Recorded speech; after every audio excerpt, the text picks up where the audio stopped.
What if you could do a row and you didn't have to worry about your lower back positioning at all? That's what we get whenever we get one of these hammer strength row machines and when we get a lot of row machines in general. When we're doing classic dumbbell rows and barbell rows, and those are staple moves in our routine, we have to really worry about our lower back positioning.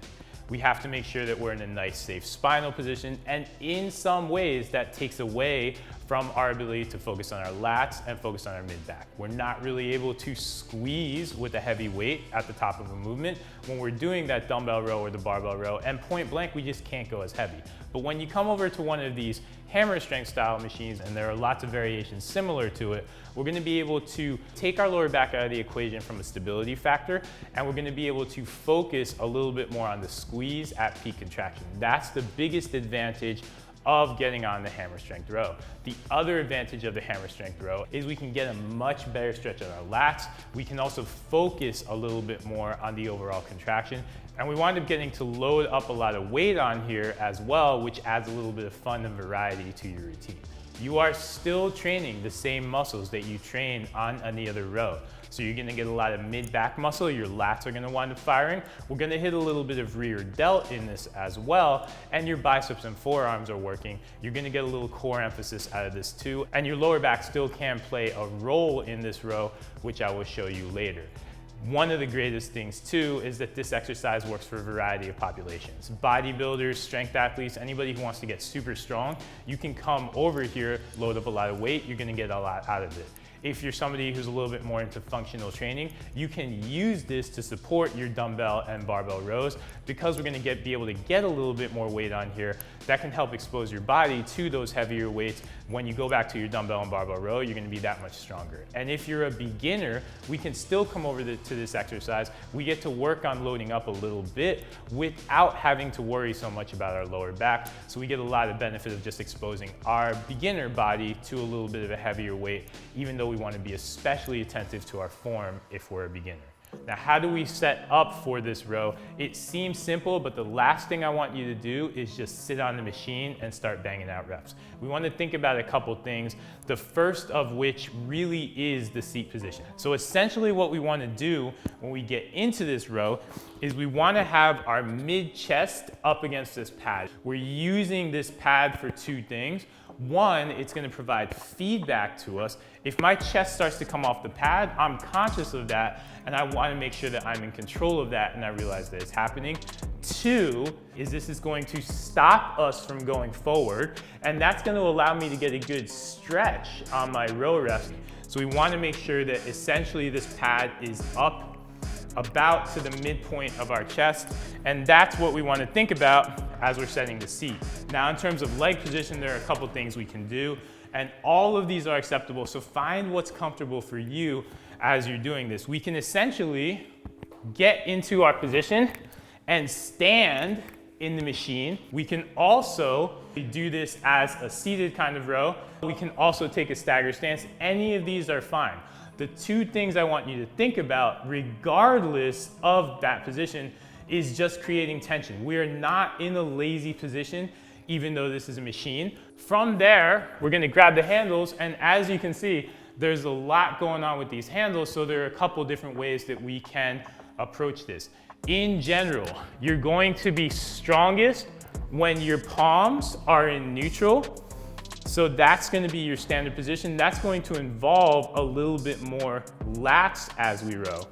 We do, however, have all these other grips, so we can play with some other ideas. We can go a little bit wider. If we go wider and overhand, then as we row, we're going to wind up getting a little bit more rear delts. We're not going to be able to move as much weight, but we're gonna get a lot more rear delts. We're gonna get to focus a little bit more on our shoulder blade squeeze. You can also do this two ways in that we can go bilateral, both arms at the same time. You're gonna get a really, really good shoulder blade squeeze, and you can focus on that when you're going bilateral, or we can also do this single arm. With the single arm row, that's one of my favorite ways to do this.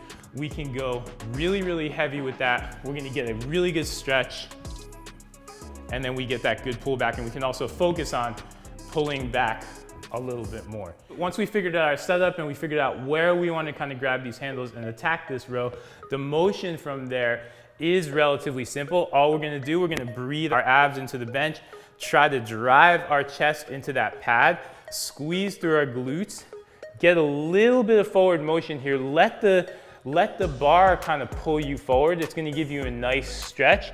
And then from there, we're gonna pull back.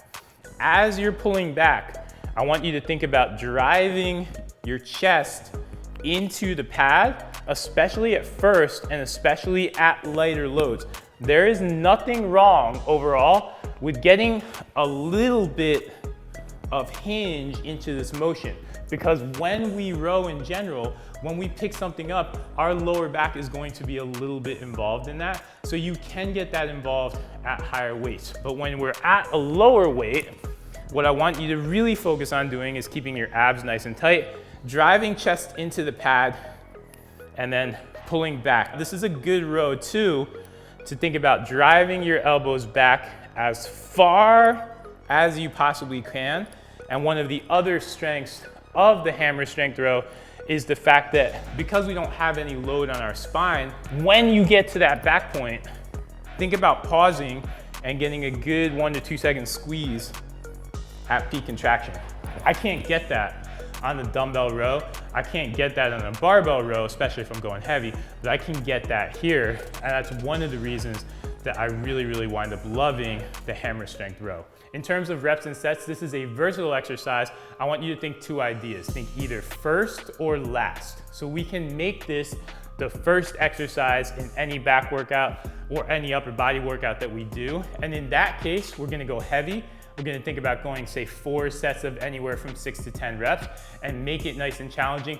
Do that more hingy version of the move where we maybe let our chest come off the pad. We can also throw this at the very end of our workouts. And in that situation, we're gonna focus a little bit more on tension. We can still push to fatigue because it's a machine and it's a really easy machine to lose the weight on, which is one of the strengths of it. So you can push it to fatigue near the end of a workout. You can go maybe a little bit lighter, focus on a good squeeze, hit 3 sets of anywhere from 15 to 20 reps. Either way, this is one of the best ways to get a really good mid-back pump. It's gonna wind up hitting your biceps and forearms as well. So you cannot go wrong with getting the hammer strength row in your workouts. If you're trying to build your back, this is a machine that you want to think about whenever you see it.